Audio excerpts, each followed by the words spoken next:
ঢাকায় আকাশ আংশিক মেঘলা থাকবে এবং হালকা বৃষ্টি হতে পারে বলে জানিয়েছে বাংলাদেশ আবহাওয়া অধিদপ্তর। ৩০ আগস্ট শনিবার সকাল ৭টা থেকে পরবর্তী ৬ ঘন্টার জন্য দেওয়া পূর্বাভাসে এ তথ্য জানানো হয়। এতে বলা হয়েছে, দক্ষিণ ও দক্ষিণ পশ্চিম দিক থেকে ঘন্টায় ১০ থেকে ১৫ কিলোমিটার বেগে বাতাস প্রবাহিত হতে পারে, তবে দিনের তাপমাত্রায় তেমন কোনো পরিবর্তন হবে না।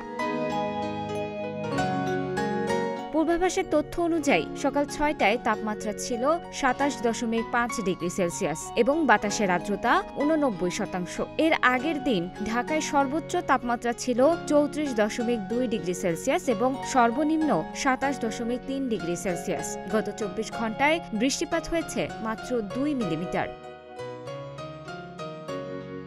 অন্যদিকে গতকাল রাতে আবহাওয়া অধিদপ্তর থেকে প্রকাশিত সারা দেশের সম্ভাব্য পূর্বাভাসে জানানো হয়েছে, আজ সন্ধ্যা ৬টার মধ্যে রংপুর, খুলনা, বরিশাল ও চট্টগ্রাম বিভাগের অনেক জায়গায় এবং রাজশাহী, ঢাকা, ময়মনসিংহ ও সিলেট বিভাগের কিছু কিছু জায়গায় দমকা হাওয়া সহ হালকা থেকে মাঝারি ধরনের বৃষ্টি বা বজ্রসহ বৃষ্টি হতে পারে। এর মধ্যে রংপুর, খুলনা, বরিশাল ও চট্টগ্রামের কোথাও কোথাও ভারী বর্ষণের সম্ভাবনাও রয়েছে।